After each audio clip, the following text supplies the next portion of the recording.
안녕하세요. 생생매거진 오늘 아나운서 백명지입니다. 한 주가 시작되는 월요일 오전, 각종 콜센터는 주말에 밀린 상담 전화가 몰리면서 통화가 아주 힘들죠. 계속 통화 중이거나 긴 대기 시간 때문에 화가 난 고객들을 상대하는 근로자들도 월요일은 더 힘든 시간인데요. 자, 이렇게 자신의 감정을 숨기고 회사나 조직의 입장에 따라 일하는 감정 노동자들이 우리나라 임금 근로자 중 35% 정도 된다고 합니다. 감정노동자 보호법이 시행된 지 이제 4년이 지났고 인식도 많이 달라졌다고는 합니다만 법에 규정된 보호 조치가 권고 수준이다 보니 실효성이 떨어진다는 지적도 많습니다. 그래서 지자체들이 노동자 보호에 좀 더 적극적으로 나서주길 바라는데요. 대구시의회는 최근 감정노동자 보호 등에 관한 조례를 개정해 보호사업 대상을 좀 더 넓게 잡았습니다.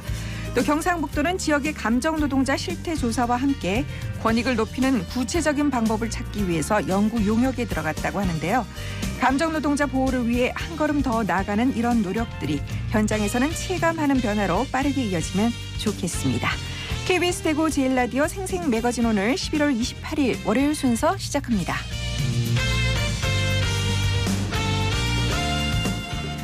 네, 생생매거진 오늘은 대구 경북 지역민 모두가 함께하는 시사정보 프로그램으로 오늘도 청취자 여러분께 한 걸음 더 가까이 다가갑니다.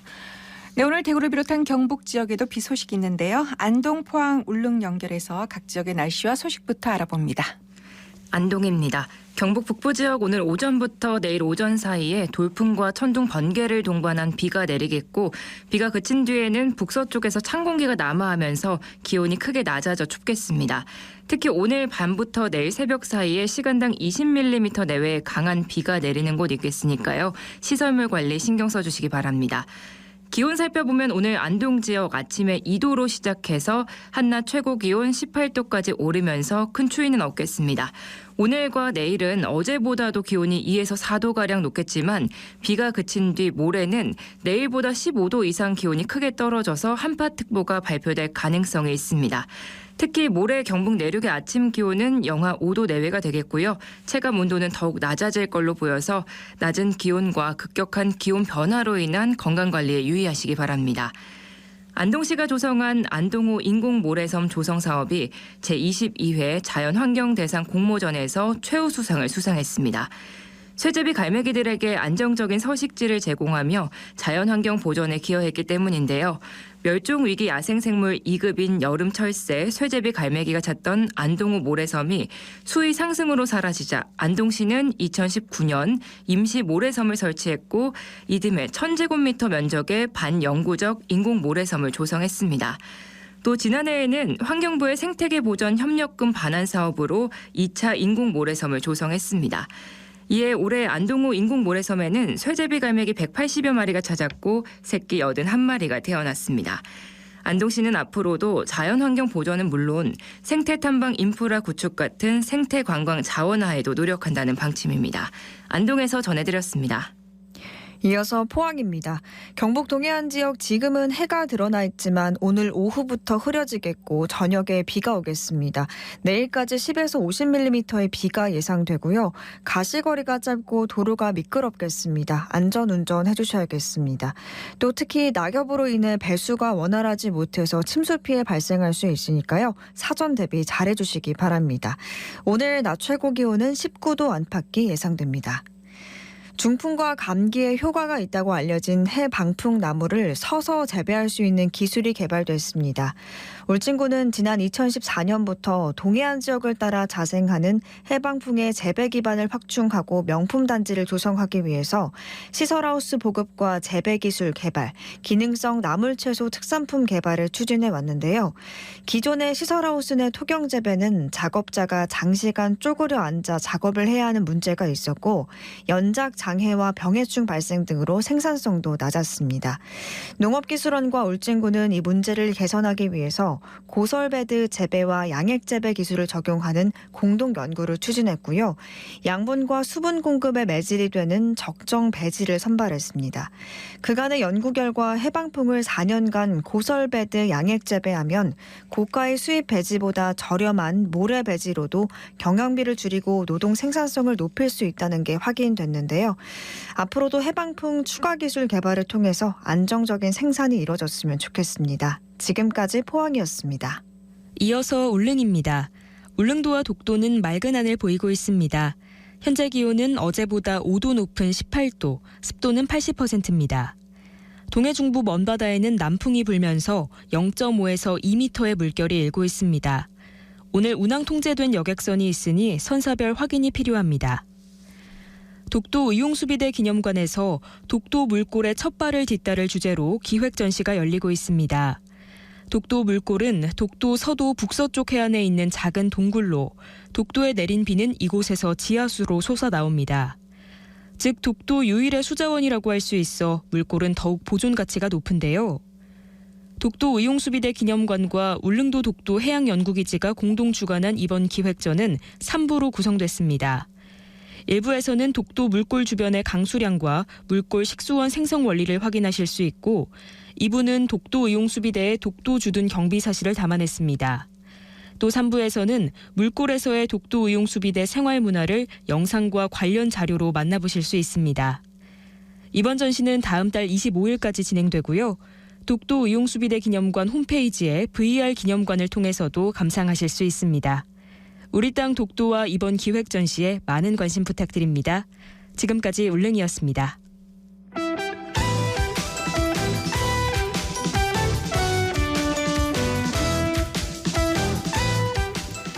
네, 오늘을 보는 키워드 뉴스 매주 월요일은 매일신문 최원영 기자와 함께합니다. 안녕하세요. 네, 안녕하십니까. 네, 첫 번째 키워드 소개해 주시죠. 예, 첫 교섭입니다.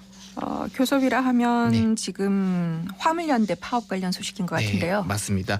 지금 화물연대 파업이 닷새째 접어들었는데요. 오늘 네. 드디어 이 화물연대하고 국토교통부가 첫 교섭에 나선다는 소식입니다. 네. 이 화물연대 파업으로 전국 곳곳에서 지금 물류 차질이 빚어지는 가운데 이 첫 교섭이 어떤 분수령이 될지 주목되는데요. 네. 민주노총 공공운수노동조합 화물연대 본부하고 정부 카운트파트인 국토교통부가 오늘 오후에 이 정부 세종청사에서 실무진 면담을 벌입니다. 양측 입장이 모두 강경한 만큼 이번 교섭은 노정 간 대화 물꼬를 트는데 그칠 전망이 좀 나옵니다. 네. 네. 현재 양측 입장이 모두 네. 강경해서요. 맞습니다. 지금 입장차가 조금 큰 상황인데요. 이 화물연대는 화물차 기사의 과로나 과속을 막고자 시멘트나 컨테이너 화물에 한시적으로 도입한 이 안전 운임제에 대해서 올해 말로 예정된 일몰을 폐지하고 이걸 연구히 시행하자라는 주장과 함께 이 적용 차종과 품목을 좀 늘리고 그리고 정부 여당의 계약안을 폐기하자 이렇게 꾸준히 요구를 하고 있습니다. 네. 그런데 정부는 안전운임제 일몰제를 3년은 연장하되 이 품목 확대는 좀 어렵다 이런 입장을 고수하고 있습니다. 네. 이에 맞서는 정부의 움직임 네. 어떻습니까? 예, 지금 정부는 기업 현장에 실제로 물류 차질이 있지는 않는지 살펴보는 모습인데요. 네. 지난 26일이었죠. 원희룡 국토부 장관이 포항을 찾았습니다. 네. 여기서 포스코 그리고 현대제철 포항 공장하고 운송사 동방 등 피해 기업들 고충을 들었는데요. 이어서 현장에 있던 화물연대 소속 노조원들 입장도 같이 들었습니다. 네. 이 현장에서 기업 관계자들은 이미 제품 출하가 전면적으로 중단이 됐고 고물가나 고환율 고금리 속히 말하는 삼중고 속에서 파업마저 장기화하면 지금 지역산업 전반이 큰 타격을 입을 거다 이런 우려를 전했습니다. 원 장관은 이제 안전운임제 관련해서 화물연대 요구사항은 국회 합의로 해결할 것이라면서 이 정부는 앞으로 화물차주들의 어려운 처우 개선을 위한 제도 마련에 나서겠다 이렇게 설명을 했습니다. 네. 우리 지역에서는 산업도시 포항과 구미의 피해가 심각할 것으로 보이는데요. 네, 맞습니다. 지금 포스코 포항제철소 같은 경우에는 이 열연 공장 복구 작업 역량의 일생산량이 평소에 한 40%로 줄어서 보름 정도는 좀 보관 여력이 있는데 그 이후로는 어려울 걸로 보고요. 네. 또 공장 복구에 필요한 설비 반입하고 폐기물 반출도 이제 어려움을 겪을 것으로 우려를 하고 있습니다. 현대제철 포항 공장 같은 경우에는 1일 8,000톤 생산 물량을 출하하지 못해서 향후 나흘 정도가 고비라는 입장이고요. 그리고 운송사들 역시 차량 발이 묶여서 조기 협상을 강하게 원하고 있습니다. 구미 지역에서는 남구미 나돌목하고 LS전선, 농심, 아주스틸 등 주요 물류 거점에 지금 화물연대 집회 천막이 잇따라 세워진 상황입니다. 네. 네. 극적 타결이 이루어지면 좋겠지만 네. 오늘 첫 교섭에서 성과가 없을 네. 경우에는 어떻게 되는 건가요? 예, 일단 정부는 지금 파업 중단 압박 강도를 높일 그런 태세인데요. 이미 집단 운송 거부에 참여한 화물차주에게 업무 개시 명령 내리고자 실무적인 준비는 마친 상태고요. 이르면 29일에 국무회의에서 업무 개시 명령을 심의 의결할 것으로 지금 전해지고 있습니다. 네. 네. 앞서 이제 우리 지역 네. 포스코를 비롯한 포항과 구미의 네. 피해가 크다고 하셨는데 네네. 경상북도는 어떻게 대응을 하고 있습니까? 예, 경북도는 지금 지난 23일 비상대책 상황실을 이미 세웠고요. 이 국토부나 경찰청, 시군과 협력해서 긴급 물량 수송을 돕는 이제 물류 차질 최소화에 최대한 나서고 있습니다. 이철우 경북도지사가 지역 기업과 도민 피해를 좀 최소화하고 물류 흐름이 끊기지 않도록 도내전 행정력을 집중하라 이렇게 지시를 했고 또 불법 행위에 대해서는 또 무관용 원칙으로 엄정 대응하겠다 이렇게 강조를 하기도 했습니다. 네. 네. 화물연대 파업 소식 잠시 후 정치 알바에서 좀 더 짚어보기로 하고요. 두 번째 키워드로 넘어갈까요? 네, 구직 단념 청년입니다. 아이고 네. 참 가슴 아픈 그런 네, 키워드인데 그렇죠. 예. 네. 일자리 찾기를 이제 아예 네. 포기하는 청년들 맞습니다. 이유가 있지 않겠습니까? 예, 이 코로나19 때문에 얼어붙은 취업 한파에다가 지금 경기 침체, 물가 상승이 이게 맞물리면서 사실상 취업 활동을 포기하는 구직 단념 청년이 급증하고 있다는 소식인데요. 이 전국경제인연합회가 실시한 대학생 취업 인식 조사에 따르면 이 올해 취업을 준비 중인 청년 10명 중 7명이나 이 사실상 구직 단념자였다고 합니다. 이 전국 4년제 대학 4학년 또는 졸업 예정이거나 졸업한 대학생 920명 가운데 31.8%가 의례적으로 구직 활동을 하고 있다고 답했고요. 거의 하지 않는다 또는 쉬고 있다는 응답까지 더하면 사실상 구직을 단념한 대학생은 전체의 65.8%였습니다.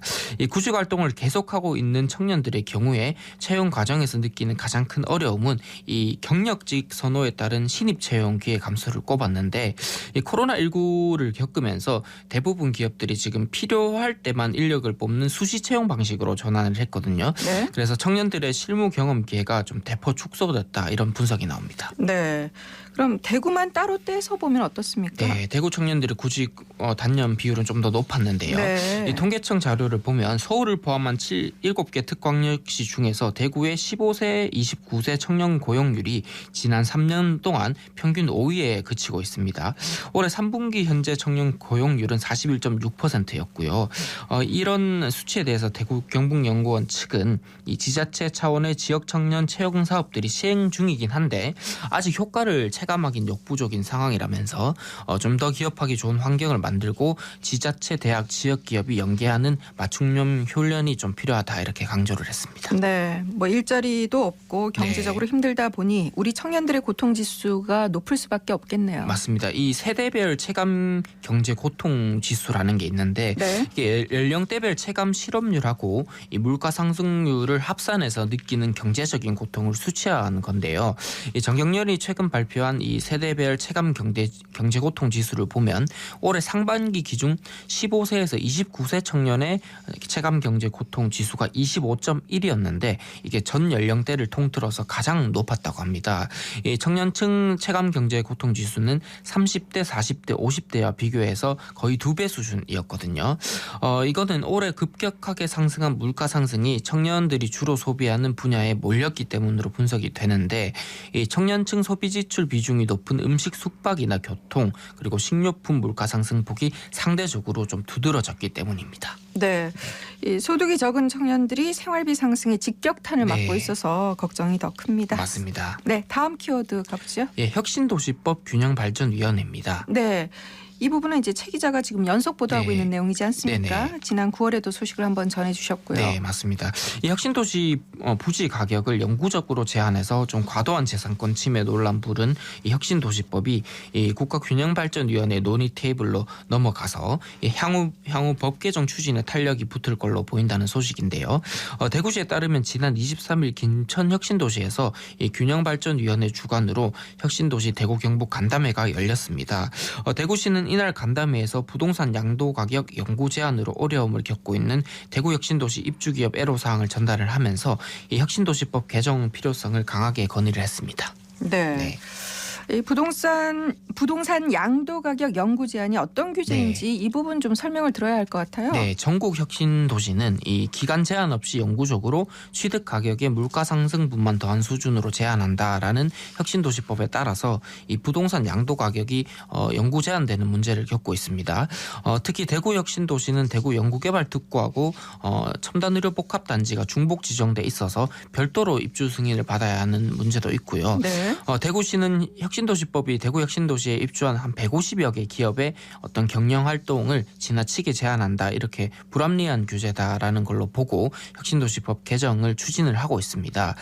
혁신도시법 때문에 발생하는 이중 입주 승인을 철폐를 하고 부동산 양도 가격을 무기한 제한한다는 내용을 10년으로 정해서 이 지나친 재산권 침해를 좀 완화한다 이런 얘기입니다. 네. 대구시가 법 개정에 노력하고 있는 만큼 성과가 좀 있었으면 좋겠습니다. 예, 그동안 대구시는 국무총리실이나 균형발전위원회, 행안부, 국토부 등 중앙부처에 이 혁신도시법 개정을 지속적으로 건의하는 동시에 이 대구 지역구 의원을 통한 혁신도시법 개정 입법도 진행을 하고 있는데 이에 대해서 김정기 대구시 기획조정실장은 혁신도시 입주기업에 지나친 부담을 주는 불합리한 규제를 개선을 해서 이 혁신도시 입주기업이 경제활동에 집중을 하고 혁신도시가 더욱 발전할 수 있도록 법 개정을 계속 추진하겠다 이렇게 밝혔습니다. 네. 다음 키워드 소개해 주시죠. 예, 유네스코 아태기록유산입니다. 네.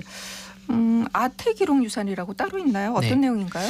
예, 지난 24일부터 26일까지 안동 국제 컨벤션 센터에서 이 제9차 유네스코 세계 기록유산 아시아 태평양 지역위원회 총회 심사가 열렸는데요. 네. 여기서 이제 안동의 내방 가사하고 군위의 삼국유사, 태안의 유류 피해 극복 기록물 등 3건이 유네스코 세계 기록유산 중에서 아시아 태평양 지역 목록으로 최종 등재됐다 그런 소식입니다. 네. 우리 지역의 유산이 세계적으로 인정받았다는 아주 기쁜 소식이네요. 네, 맞습니다.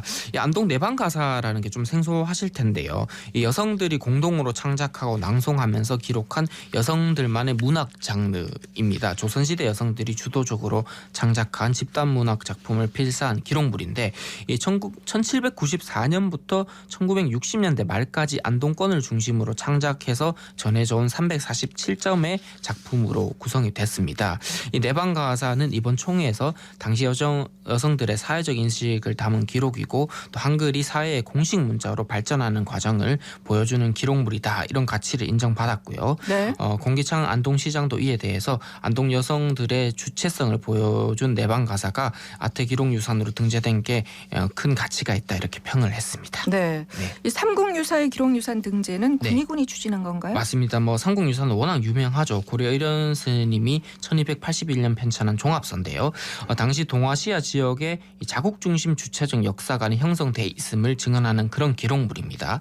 이번에 등재된 삼국유사 판본은 목판본인데요. 1394년에 제작돼서 연세대 박물관 그리고 부산 범어사에 소장 중인 기록물하고 1512년 제작된 규장각 한국학연구원 소장 판본이 아태기록유산으로 등재가 됐습니다. 네. 오늘은 여기까지 듣겠습니다. 월요일에 키워드 뉴스 매일신문 최원영 기자와 함께했습니다. 고맙습니다. 네, 감사합니다.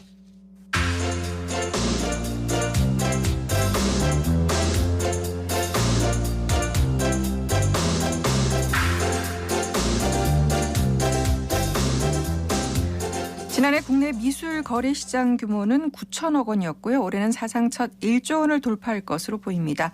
미술품 투자에 대한 관심이 높아지고 있는 가운데 지난주 국내 3대 아트페어 가운데 하나인 대구 국제 아트페어가 열렸습니다. 현장에 서유리 리포터가 다녀왔죠. 어서 오세요. 네, 안녕하세요. 올해 15회를 맞이한 이 행사는 대구 아트페어에서 대구 국제 아트페어로 올해부터 명칭을 바꿨습니다. 국제적인 미술 행사로 성장하기 위해서 대구 인터내셔널 아트 아트페어, 줄여서 디아프라고 이름을 지었는데요. 현장에서 백남준 작가의 작품에 대한 설명과 젊은 컬렉터의 이야기 들어보고 이어서 전병화 운영위원장에게 행사 설명 들어봤습니다. 선생님, 이건 어떤 작품인가요? 이 작품은 백남준 선생님이 자신을 형상화한 작품인데요. 자기 자신이 메고 다니던 멜빵이라든지 그 멜빵에 시계를 고정시켜서 핀으로 고정시켜서 다니시던 모습, 그리고 휴대용 캠코더 카메라가 처음 나왔을 때 항상 그걸 들고 다니시던 그 모습들을 형상화하시고 본인의 유명한 퍼포먼스들을 비디오로 담아서 만드신 작품이에요. 작가가 자기 자신을 작가로서 어떤 모습인지를 표현한 작품이라고 볼 수 있고 유일한 자기 자신을 표현한 초상 작품입니다. 컬렉팅을 하다 보면 주변에 너무 대단하신 컬렉터 분들도 많으신데 자기 예산에 맞고 자기 공간에 적정하고 자기의 상황을 고려해서 컬렉팅을 하시다 보면 좀 더 오래 하실 수 있지 않을까 그런 생각을 해봅니다. 국내 120 갤러리와 해외에서는 독일, 일본, 영국, 미국 등 9개국의 9개의 갤러리가 참가를 했습니다. 총 129개의 갤러리, 1200명의 작가의 5000여 점의 작품이 전시가 되어 있습니다. 해외에서도 헤르난 바스나 다니엘 브렌, 미국의 피카소라고 불리는 조지 콘도, 그리고 최근에 젊은 컬렉터들한테 인기가 많은 조엘 메슬러, 아주 다양한 작품들이 출품이 되었습니다. 네, 사실 저도 현장 다녀와서요. 멋진 작품들이 참 많던데 이렇게 미술품 관람 외에 또 어떤 프로그램들이 있었나요? 디아프에서는 이 도슨트 프로그램을 오랜만에 좀 운영을 했고요. 또 라이브룸이라는 걸 꾸며서 갤러리 대표와 소속 작가가 함께하는 토크쇼, 또 젊은 컬렉터들의 이야기, 도슨트 강연까지 금토일 3일 동안 하루 3차례에 걸쳐서 진행을 했습니다. 네, 또한 특별전 K-팝아트의 오늘에서는 한국 팝아트의 현재 모습을 소개했는데요. 그 영어 사전 위에는 대박, 태극기 위에는 한류라는 글씨를 쓴 작품이 눈에 띄었습니다. 그럼 행사에 참여한 갤러리에서 최근 미술계 트렌드 물어봤습니다. 안녕하세요. 안진옥 대표입니다. 이번에 디아프를 보면서 굉장히 깜짝 놀란 거는 어떤 부스의 어떤 디자인도 그렇지만은 이 공간에 있어서 서울 못지않게 굉장히 잘 공간이 배치되었습니다. 정말 많은 분들이 자세히 보고 또 설명을 듣는 거 보면서 저 굉장히 깜짝 놀랐습니다. 대구의 분들은 이미 많은 이름이 알려진 작가님들을 좋아하기는 하지만 대구에 계시는 또 젊은 컬렉터들은 지금 트렌드가 되고 있는 팝아트라든가 스트리트 아트에 대해서도 굉장히 관심을 많이 보이고 있습니다. 그래서 질문도 많고 디테일한 부분도 굉장히 묻습니다. 이준엽이라고 합니다. 세일즈는 예년보다 조금 줄긴 했는데 나쁘지 않게 돼서 저희는 만족하는 편입니다. 예전에는 이 작품이 과연 가격이 오를까 이런 질문을 던지시는 영 컬렉터 분들이 많았는데 이제는 확실히 본인의 취향에 맞춰가지고 선택을 하시다 보니까 작가에 대한 궁금증을 더 많이 질문을 하시는데 그래도 저희 부스 한정인지 아니면 전체적인 분위기인지는 정확히는 모르겠지만 저희는 그런 질문을 많이 받았어요. 캔버스란 매체가 사실 판매되기 참 편리한 매체예요. 오래 보존되고 상품성을 유지하기 위해서. 그래서 그런 작품들이 많았었는데 최근에 해외 아트페어나 국내 갤러리들의 특성을 봤을 때는 이제 꼭 캔버스라는 매체에 집착하지 않는 것 같아요.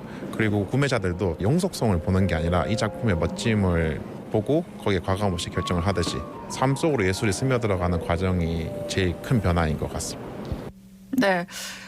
설명에서도 들으셨지만 젊은 컬렉터들이 늘고 있는 것이 팝아트 작품들도 많고 그래서 접근이 훨씬 좀 쉬워진 것 같아요. 네, 맞습니다. 근데 평소에 좀 이렇게 미술에 대한 공부를 하면서 이런 안목을 좀 키우면 좋겠고요. 유명한 작품이라서 또는 나중에 가격이 더 오를 것 같아서 물론 이런 것도 중요한 이유긴 하지만 자신에게 좋은 작품을 사는 게 가장 좋고요. 네. 또 구매 날짜와 장소, 가격은 보통 많이 적어두시는데 여기에 구매할 때 에피소드도 함께 기록해 두면 좋다고 합니다. 또 주변에 컬렉터 동지를 찾으면 함께 고민도 나누고 정보도 공유할 수 있으니까요. 이런 방법들 참고하시고요. 또 이어서 방문객들의 이야기도 들어봅니다. 대구 살고 있는 중학교 2학년 류가은이고요. 엑스코에서 전시하는 거 처음 오게 됐는데 생각보다 넓더라고요. 그냥 그림만 전시돼 있을 줄 알았는데 생각보다 조형물 이런 것도 많더라고요. 근데 조형물 소재나 이런 게 너무 다양해서 그 미술책에서 보던 거랑 너무 달라서 놀랐어요. 천 소재 이용해서 그림을 그렸더라고요. 근데 그게 절단선이 되게 독특하게 돼 있어서 엄청 기억에 남는 것 같고 기법이 신기해서 계속 사진 찍으면서 다니고 있었어요. 오늘 처음 아트페어에 오게 되었는데요. 인터넷 검색을 통해서 이런 행사가 있다는 것을 알게 되었는데요. 제가 미술에 대해서 평소에 문외한인데도 불구하고 와서 다양한 작품을 만나보니까 제가 생각하지도 못했던 창의적이고 또 신선한 작품들을 많이 볼 수 있어서 정말 뜻깊고 좋은 기회가 됐던 것 같습니다. 저는 찰스 바지노 작가님의 그림이 인상이 깊었는데요. 이게 3D 팝 아트 종류인 것 같은데 세계 여러 나라의 랜드마크를 선보이고 있다고 하더라고요. 이걸 보면은 굉장히 여행 가는 것 같은 느낌, 뭔가 대리만족을 하는 것 같아서 저도 정말 마음이 힐링이 되는 것 같아서 참 좋았습니다. 앞으로 디아프가 세계적인 아트페어로 발전해서 뻗어나갔으면 좋겠습니다. 네, 앞으로 디아프가 대구 국제 아트페어라는 이름에 걸맞게 세계적인 아트페어로 성장하길 바라겠습니다. 네, 서유리 리포터 소식 잘 들었습니다. 네, 고맙습니다.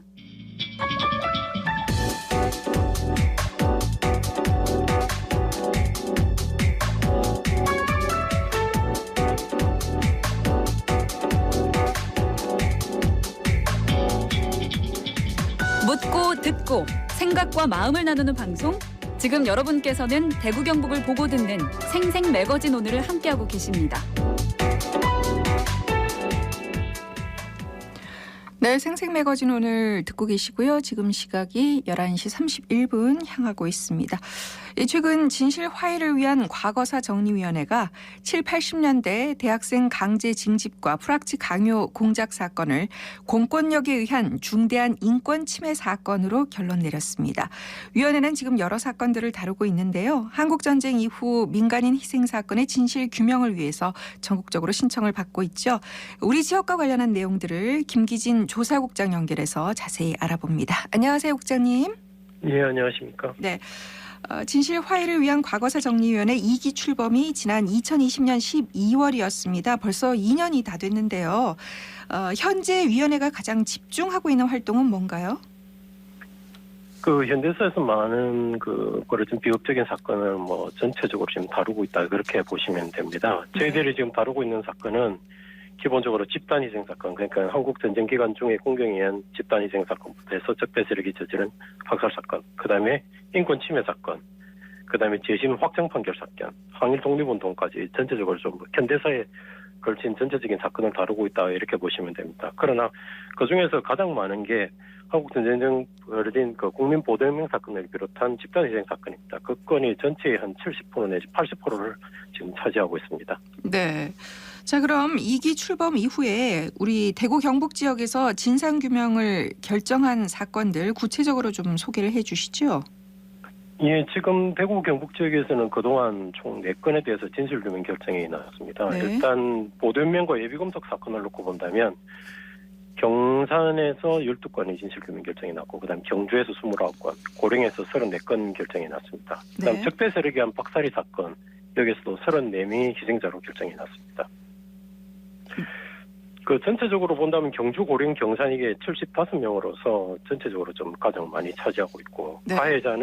가해자를 본다면 저희들이 결국은 진실 규명이라는 게 희생자와 가해자를 이제 저희들이 조사를 해내 결과를 도출하는 그런 과정인데, 경찰과 그다음에 당시 육군정보국 방첩대라고 이러는 그런 기관으로 일단 확인이 되고 있습니다. 저희들이 이렇게 진실 규명 결정을 하게 되면은 국가에 대해서 공식 사과, 그다음에 피해자 등에 대한 위령 사업, 그다음에 가족관계 등록 부정정 등을 이렇게 저희들이 공고를 하고 있습니다. 네. 민간인 희생 사건에 대해서는 그동안 현장 방문도 직접 하셨죠? 예, 저희들이 일단 저희들 조사 과정에 현장 조사가 포함이 되어 있습니다. 그래서 저희들이 조사를 하기 위해서는 반드시 현장을 방문하게 되어 있습니다. 네. 그 외에도 이제 지역별로 이제 각종 위령제가 열리고 있는데, 네. 거기에 기본적으로 위원장님이 참석하고 계시고, 위원장이 힘들 경우에는 다른 분이라든지 가능한 한 최대한 참석을 지금 하고 있습니다. 네. 우리 지역 같은 경우에는 경산 코발트 광산이라든가 와촌, 박사리 이런 곳은 다 다녀가셨단 말씀이시죠? 예, 그렇습니다. 유가족도 만나보셨습니까? 예, 계속 만나고 있습니다. 네. 자, 위원회는 진실규명 신청을 또 받고 있는데요. 그간 대구 경북 지역의 신청 건수는 얼마나 됩니까? 예, 12월 11월 기준으로 한다면 대구 경북 지역에서 총 공경이죠. 그러니까 전체 다 합치면 1,348건인데 네. 공경이 그중에 절대적으로 다수를 차지해서 1,225건, 그다음에 적대가 123건이 지금 접수돼 있습니다. 이것을 지역별로 본다면 경주가 251건으로 제일 많고 영덕 138건, 문경 137건 등으로 요 세 개 시군이 전체의 약 40% 가까이를 차지하고 있습니다. 네. 전체 1,348건 이게 이제 2기 활동 기간에 지금 접수하신 거죠? 예, 그렇습니다. 지금 저희들이 지금 다음 달이죠. 다음 달 12월 9일까지 지금 신청서를 접수하고 있는데 여기 12월 10일 기준으로 현재 그렇다는 내용입니다. 네. 근데 경주, 영덕, 문경 이 세 개 시군이 전체 접수의 40%를 차지한다고 말씀하셨는데 뭐 특별한 이유가 있습니까? 아무래도 영남 지역에는 보대명하고 형무소 사건이 피해자가 많습니다. 네. 그다음에 그 당시 정황을 본다면 아무래도 보도명 사건 경우에는 서울 경기나 아니면 중부 지역에 비해서 아무래도 상대적으로 시간적인 여유가 많았던 영남 지역이 피해가 컸습니다. 특히 경주나 영덕 이쪽 지역은 아무래도 그게 아주 큰 사건, 어떻게 보면 공경에 의한 희생 사건 중에서 상승적인 코발트 광산 등이 있기 때문에 아무래도 이쪽 지역의 피해가 많을 수밖에 없습니다. 네. 자, 진실규명 신청을 받으면 한 건 한 건 다 살펴봐야 할 텐데 접수 후 조사 과정은 어떻게 진행이 됩니까? 예, 일단 신청서가 접수가 되면은 저희들한테 직접 접수하는 경우도 있고 지자체를 통해서도 접수가 되고 있는데 일단 저희들이 신청서를 검토해서 이게 정말 희생자가 맞는지 희생 경위를 쭉 검토를 해보게 됩니다.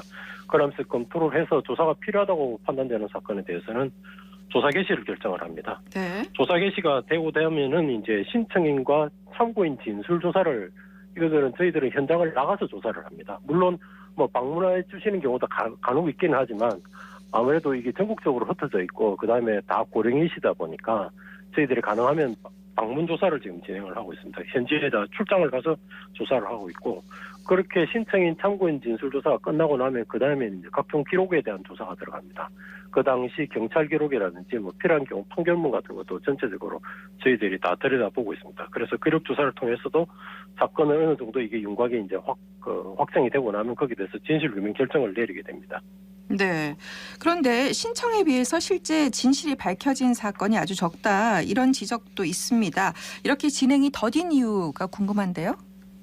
이게 이제 결국은 이제 입법에서 이제 비롯된 문제인데 1기 때는 진화의 활동 기간이 4년이었는데 네. 신청 기간은 1년이었습니다. 네. 그러니까 저희들이 진화이가 순수하게 조사에만 집중할 수 있는 기간이 3년이었어요. 4년 중에 3년이었죠. 네. 그런데 2기 같은 경우에는 전체 활동 기간이 3년으로 1년이 줄었는데 신청 기간은 2년으로 오히려 2배가 늘었습니다. 그러니까 어떻게 되냐면 조사관들이 신청서를 검토를 하면서 조사도 병행을 해야 되는 그런 상황이 1년 동안 벌어졌습니다. 그다음에 전체적으로 조사관 수를 보더라도 1기 때에 비해서 1기 때는 물론 이제 조사관 수가 시기별로 약간씩 차이가 나는데 1기 때는 250명을 이렇게 넘어가는 경우도 있지만 지금은 조사관 수도 그게 지금 미치지 못하고 있는 상황입니다. 결론적으로 조사 기간은 줄어들었는데 신청 기간은 2배로 늘었고 또 조직은 그 당시에 비해서 좀 축소가 됐기 때문에 전체적인 사건 수가 지금 사건 진행 속도가 조금 느릴 수밖에 없는 그런 이유가 좀 있습니다. 네. 진상규명 신청 마감일이 12월 9일이라고 하셨죠? 네, 그렇습니다. 이제 얼마 남지 않았는데 신청 방법 다시 한번 자세히 알려주시죠. 예, 12월 9일까지 놓고 본다면 이제 10일 정도밖에 나지 않았습니다. 그래서 지금 이제 요번에 이제 다음에 진화의 3기가 또다시 출범할 수 있을지는 솔직히 저희들이 지금 확답을 드릴 수 없는 상황이기 때문에 이번이 마지막 기회라 이렇게 보시는 게 맞을 것 같습니다. 그다음에 신청인도 그렇고 참고인도 그렇고 모두 다 고령이시다 보니까 어떻게 보면 지금이 정말 마지막이다 이렇게 생각을 하시고 신청을 하셔야 될 것 같습니다. 네. 신청은 저희 위원회에서 직접 하셔도 되고 우편으로 보내셔도 되고 지자체나 이런데 그러니까 시청이나 군청 이런 데 계시는 분들은 그쪽으로 바로 신청을 하셔도 됩니다. 우편 접수도 가능하고 지금 저희들을 필요하시면 저희들 위원회로 전화를 해주시면 민원실에서 자세하게 안내를 해드리고 있습니다. 네. 유족들은 아무래도 유해 발굴부터 좀 빠르게 진행되길 바랄 텐데 이 부분은 어떻게 진행되고 있습니까? 유해 발굴은 대구 경북 지역을 놓고 본다면 아무래도 아까 말씀드린 코발트 광산을 비롯해서 보도명이나 형무소 사건이 많고요. 네. 그다음에 10월 항쟁이라는 항쟁과 관련된 사건인 가창면 일대 등이 이제 유해 발굴을 대상으로 대충 저희 지금 잡히고 있습니다. 전국적으로는 지금 6곳에서 유해 발굴이 지금 시작될 계획으로 있는데 지금 내년이 올해는 그중 어떻게 보면은 지금 신청서 검토하고 조사 개시에 집중을 하다 보니까 아무래도 유해 발굴 쪽은 내년에 본격적으로 지금 사업이 진행될 것 같습니다. 전체 예산이 내년에는 한 10억 정도로 11억 정도가 지금 잡혀 있습니다. 그래서 대구 경북만 놓고 본다면 유해 발굴이 가능한 지역을 지금 8곳 정도로 지금 파악을 하고 있습니다. 전국적으로는 37곳인데 그중에 8곳이 지금 대구 경북으로 지금 파악이 되고 있습니다. 네. 아무래도 유해 발굴 사업은 시간이 좀 많이 걸리겠죠. 지난 1기 활동 당시 경산 코발트 광산 유해 발굴 역시 어느 정도 진행하다가 지금 중단된 걸로 알고 있는데 2기 출범 후에는 어떻게 진전이 좀 있습니까? 예, 1기 때 거를 말씀드리면 사실 진화회가 유해 발굴을 시작을 했다가 2007년도에 이제 시작이 됐는데 경산 코발트 같은 경우에는 2010년 말에 이제 결국은 진화회 1기가 활동이 종료가 되면서 그게 중단이 됐습니다. 그 바람에 유해와 그다음에 일부 유골이 조금 포함이 됐을 것으로 지금 추정이 되고 있는 포대가 그 발굴 과정에 출토된 포대가 지금 한 3,000개 정도가 지금 여전히 경도 안에 있습니다. 그래서 올해나 아니면 내년에 일단 이 포대를 다시 한번 수습을 하고 그 안에 혹시 있을지 모르는 유해를 다시 한번 찾아내는 그런 작업이 지금 진행될 계획으로 있습니다. 네. 위원회가 해야 할 일이 많은데 앞서 이제 2기 활동 기간이 3년이라고 하셨잖아요. 예, 그렇습니다. 그럼 내년 연말까지인가요? 일단 저희들이 활동 기간은 조사 개시를 기준으로 잡습니다. 3년이라는 게 위원회가 출범은 출범한 지는 이미 그 20년 연말에 출범을 해서 출범한 지는 됐지만 실질적으로 그 이후에 조직을 이제 구성을 해 나가는 과정이 있었습니다. 그러니까 위원들도 선임이 되고 조사관들도 선발을 하고 그렇게 조직을 만드는 과정이 있었기 때문에 그게 지난해 5월 27일 날 그 과정을 거쳐서 5월 27일 날 처음으로 이제 조사를 개시를 했기 때문에 그것으로부터 기준 3년을 잡는다면은 결국 24년 5월까지가 지금 조사 기간입니다. 결국은 이제 한 1년 6개월 정도 남은 건데 물론 1년 연장이 가능한 것으로 법에는 규정이 돼 있지만 이거는 확정적인 게 아니기 때문에 저희들은 일단 남은 조사 기간 내에 최선을 다한다. 지금 그런 자세로 지금 일을 하고 있습니다. 네, 앞으로도 수고해 주시고요. 오늘 말씀 잘 들었습니다. 네, 감사합니다. 지금까지 진실 화해를 위한 과거사 정리위원회 김기진 조사국장과 얘기 나눴습니다.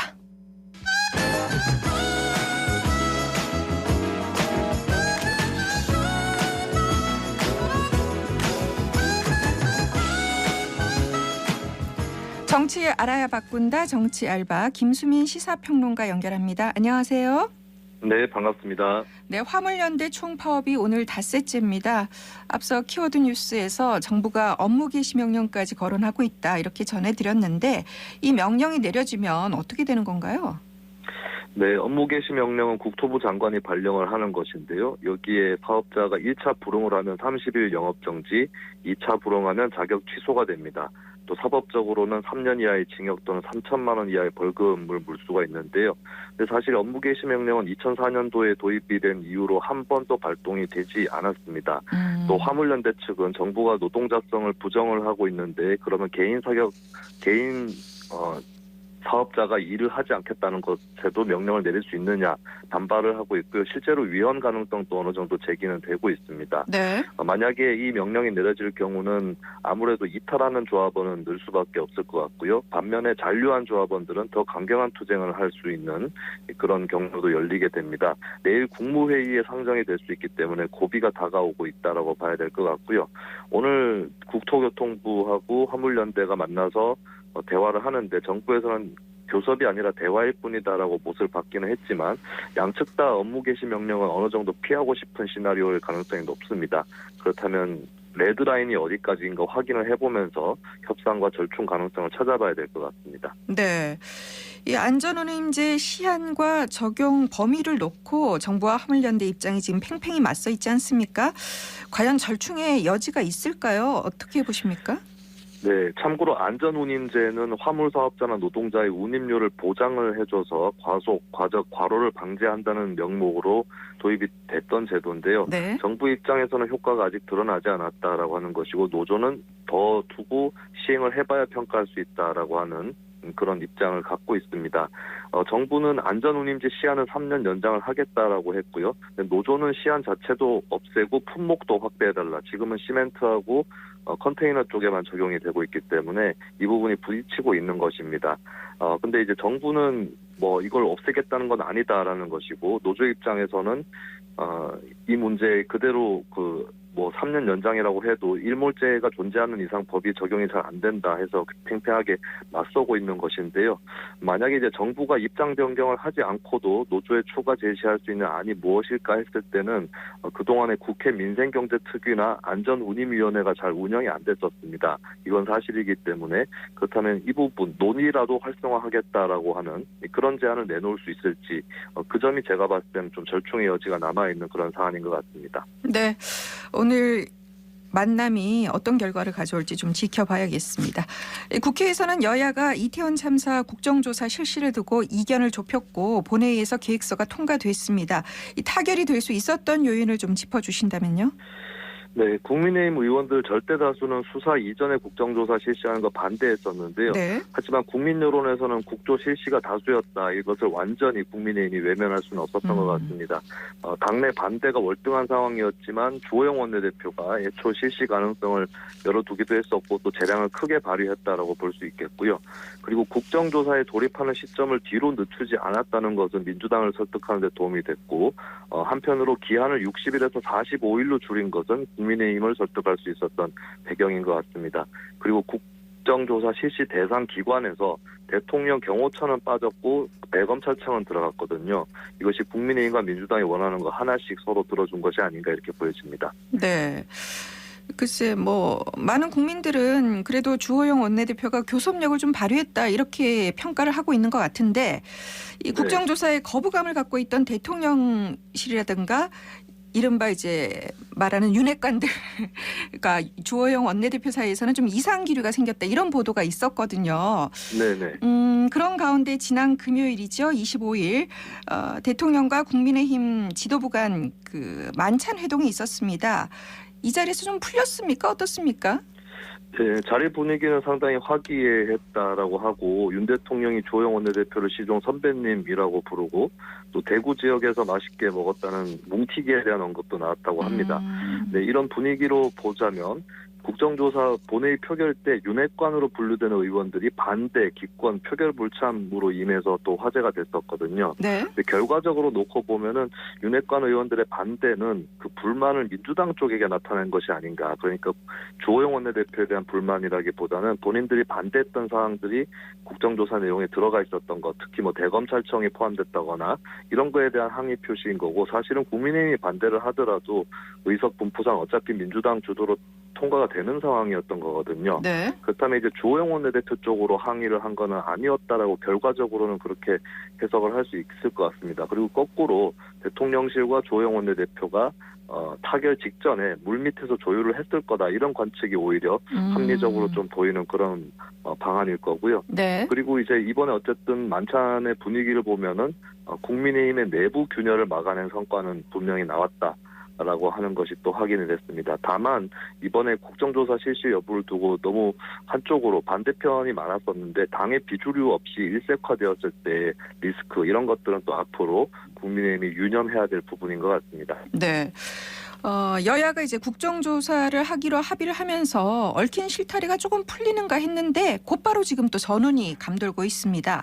더불어민주당이 오늘까지죠. 28일까지 이상민 행정안전부 장관을 파면하라 이렇게 요구를 하고 있죠. 네, 그렇습니다. 오늘까지 파면하라 요구를 했는데 이게 관철될 가능성은 상당히 낮습니다. 그렇다면 민주당이 이상민 장관에 대해서 해임 건의안이나 탄핵소추안을 의결할 가능성이 상당히 높다. 그리고 민주당이 국회 과반 의석이고 탄핵소추나 해임 건의의 기준이 과반의 찬성이기 때문에 통과될 가능성이 상당히 높다고 봐야 되겠죠. 이것은 거꾸로 국민의힘한테는 당의 총단결을 할 수 있는 그런 계기가 또 될 것 같습니다. 그래서 여야 간의 대치는 상당히 격화될 수 있다라고 하는 것이고요.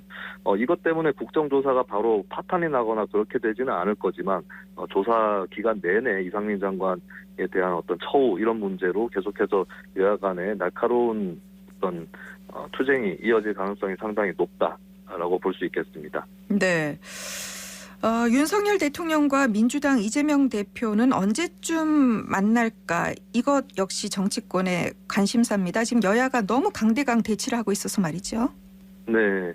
그리고 최근에 유인태 전 의원이 한 방송에 출연해서 자신이 아는 한 원로가 윤 대통령에게 야당 대표를 만나라고 조언을 했는데 네. 윤 대통령이 이 대표를 두고 인간 자체가 싫다는 식의 얘기를 했다. 네. 그런 얘기를 자신이 들었다라고 밝혔거든요.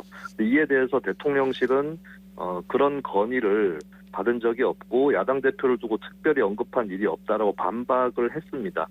이것은 이제 사실 확인이 안 되는 부분이고 일단은 없었던 것으로 봐야 될 것 같기는 한데요. 다만 이재명 대표 사법 리스크 때문에 대통령이 어떤 시그널을 주고 싶지 않아서 만나고 싶지 않다. 이런 설은 좀 설득력을 얻고 있습니다. 또 반대로 이재명 대표 입장에서도 수사가 계속 강화되고 있기 때문에 대통령을 만나고 싶은 적극적 의지는 생기지 않을 수도 있는 거겠죠. 근데 묘한 현실은 윤석열 대통령이 추진하는 중점 법안들이 국회에서 민주당 다수에 막혀 있는 상황이고 한편으로 이재명표 법안으로 불리는 법안들은 진척이 되더라도 법제사법위원회에서 국민의힘 소속 상임위원장에게 막혀 있는 상황입니다. 그렇다면 주고받기가 없이는 윤석열표 법안이든 이재명표 법안이든 막혀 있는 상황인데 이걸 좀 회담을 해서 길을 뚫어낼지 아니면 막힌 상태로 그대로 두고 대치가 심화될지 이 기로에 여야 지도자 두 사람이 서 있는 것 같습니다. 네. 지금 말씀하신 대로 야당 대표에 대한 수사가 진행 중이기 때문에 오히려 이제 만남의 성사가 더 어렵지 않나 이런 생각이 드는데요. 네. 이재명 대표 관련 대선 자금 수사 얘기 이어가 보죠. 지난주에는 유동규, 남욱, 김만배 세 사람 모두 법정에 출석하기도 했습니다. 현재 상황에서 가장 중요한 쟁점을 좀 짚어본다면요. 네, 저는 두 가지 짚어볼 수 있을 것 같은데요. 네. 일단 남욱 씨가 주장하고 있는 것이 김만배 씨 소유로 돼 있는 천화동인 1호에 대해서 김만배 씨가 정진상, 김용등, 이재명 쪽의 것이다라는 말을 했다. 그런 말을 들었다라고 진술을 하고 있다는 겁니다. 네. 그리고 최근에는 김만배 씨가 그런 말을 한 적이 있다는 것까지는 시인한 것으로 알려져 있는데요. 하지만 그게 말이었던 거지 실제로 그랬던 건 아니다. 빈말이었다 이런 주장을 아직까지 김만배 씨가 유지를 하고 있고 또 네. 최근에 말을 좀 아끼고 있기 때문에 이 점에서 이제 그 관련한 추가 진술이나 물증이 나올 것인지 아니면 진짜 빈말이었던 것인지 이게 좀 기로에 서 있습니다. 그리고 최근에 유동규 씨가 작심 발언을 이어가고 있는데 원래 성남시의회라든지 성남도시개발공사 심의위원회에서 대장동 사업에서 이 공사 측이 이익을 50% 챙길 것을 의결을 했는데 성남시가 이것을 방침을 바꿔서 공사 측 확정 이익만 두는 것으로 가닥을 잡았다라는 것은 예전에도 알려졌던 사실이긴 합니다. 네. 이게 문제인 것은 그럼 확정 이익으로 성남도시개발공사가 챙겨간 것 말고 나머지 초과분은 모두 민간 사업자한테 넘어가는 것이고 실제로 그렇게 진행이 돼서 대장동 논란이 촉발이 된 것인데요. 유동규 씨가 이런 계획을 이재명 당시 시장이 승인을 했다는 주장을 했다고 알려졌습니다. 사실일 경우는 이게 이재명 시장 배임 혐의로까지 연결이 될 수 있는 사안인데요. 다만 이게 물증이나 더 구체적인 증언이 뒷받침이 되느냐가 관건일 것 같습니다. 참고로 지금까지 등장한 이재명 시장 결제 서류는 수익에 관한 것은 없었고 인허가나 민관 합동 방식에 관한 서류들이었기 때문에 그렇다면 이제 수익 배분에 대한 어떤 지시사항이라든지 서류라든지 이런 것들이 남아 있느냐가 관건이 되겠습니다. 네. 이 당대표에 대한 수사와 관련해서 민주당 내 분위기 역시 좀 나뉘는 것 같습니다. 이 대표 사법 리스크 대응에 어떤 영향을 끼칠까요? 네, 현재 민주당 의원이 169명인데요. 친명계는 60여 명으로 분류가 됩니다. 과반이 안 되는 것이죠. 그래서 네. 강고한 방어까지는 어렵다. 그리고 최근 들어서 10여 명 의원이 탈이재명했다 이런 분석도 나오고 있습니다. 그런데 다만 그렇다고 해서 이재명 대표의 대표직이 흔들릴 만한 상황인가? 그렇지 않은 것이 나머지 비명이라고 불리는 의원들도 모두 같은 부류는 아니거든요. 뭐 친문, 직계, 이낙연계, 중립 등등이 섞여 있기 때문에 이 대표에 대항할 수 있는 당내 리더십은 아직까지 없다라고 현재로서는 봐야 될 것 같습니다. 네. 다만 정진상, 김용 등의 이미 구속된 인사들을 강고하게 지켜내는 것은 어려울 것이라는 관측이 많이 있습니다. 그러다 보니까 당원권 정지 등의 선긋기 행보는 있어야 되는 거 아닌가 이런 의견이 조금씩 힘을 얻고 있고요. 그리고 이 대표가 검찰 소환에 아예 불응한다거나 하는 보이콧 시나리오도 예전보다는 확률이 내려가지 않았을까. 검찰의 이재명 대표 소환 요구가 있을 가능성이 상당히 높은데 그때 마냥 불응할 수 있을지는 아직 의문으로 제기되고 있습니다. 네. 자, 끝으로 한 가지 소식만 더 짧게 보겠습니다. 그 청담동 술자리 의혹과 관련해서 그 최초 발설자가 거짓이었다 이렇게 밝혔고요. 이 처음 보도했던 더 탐사가 또 어제는 그 한동훈 장관의 주거지까지 가서 뭐 초인종을 눌렀다. 이건 뭐 좀 선을 넘은 게 아닌가 이런 생각도 들거든요. 네, 청담동 술자리 의혹은 결국에 처음에 발설했던 사람이 뭐 소문을 낼 의도도 없었던 것이고 어떤 이유에서 허언을 했던 것 같습니다. 근데 그것을 이제 함부로 누설이 됐고 또 언론에서 보도를 한 것은 분명히 치명적이라고 볼 수 있겠고요. 네. 한동훈 장관 집 앞에 간 것도 스토킹이라든지 위협적인 취재라는 비판을 면할 수 없는데 이게 이제 민주당하고 어느 정도의 연관이 있어 보이는가, 대중이 어떻게 인식하느냐가 상당히 중요한 부분이 될 것 같습니다. 근데 김의겸 의원이 대변인 신분으로 협업을 했다라고 얘기를 해버렸고 네. 그럼 이 문제를 어떻게 처리할 것인지 그러면 더 탐사와 같은 세력과 앞으로 연대를 할 것인지 단절을 할 것인지 이런 것들이 민주당 내분 소재가 될 수도 있다라고 하는 전망을 해보겠습니다. 네, 오늘 소식은 여기까지 듣겠습니다. 고맙습니다. 예, 감사합니다. 김수민 시사평론가였습니다. 교통정보 알아봅니다. 김현지 리포터. 네, 먼저 시내도로 정보입니다. 신천대로 침산교에서 동신교 각 지하차도 양방향 비교적 소통 원활합니다. 압산순환도로 상인동 방향은 효명내거리 부근 신호주기에 따라 밀림과 풀림 반복합니다. 서대구로 평리광명내거리에서 신평리내거리 양방향도 어려움 없이 지나고요. 평리내거리에서 서대구역 내거리 방향 좌회전 차량도 소통 잘 되고 있습니다. 국채보상로 큰장내거리에서 비산내거리 양방향도 원활하고요. 달서로 비산내거리에서 북비산내거리 양방향도 이동하는 데 무리 없겠습니다. 이어서 고속도로 정보입니다. 먼저 경부고속도로 부산 방면 김천나들목 부근 202에서 200km 지점에선 안전시설물 설치 작업 중인데요. 김천나들목에서 외관나들목까지 흐름 좋습니다. 지금까지 이 시각 교통정보였습니다. 네, 오늘 대구와 경북에 비 소식이 있습니다. 예상 강수량이 10에서 50mm 정도고요. 돌풍과 함께 천둥, 번개가 치는 곳도 있어서 시설물 관리에 더해서 안전사고 없도록 좀 더 신경 써 주셔야겠습니다. 그리고 오늘 밤 카타르 월드컵 한국 축구대표팀의 2차전이 있죠. 가나와의 경기가 있는데 꼭 승리하기를 기원하면서 11월 28일 월요일에 전해드린 생생매거진 오늘 마치겠습니다. 함께해 주신 여러분 고맙습니다. 안녕히 계십시오.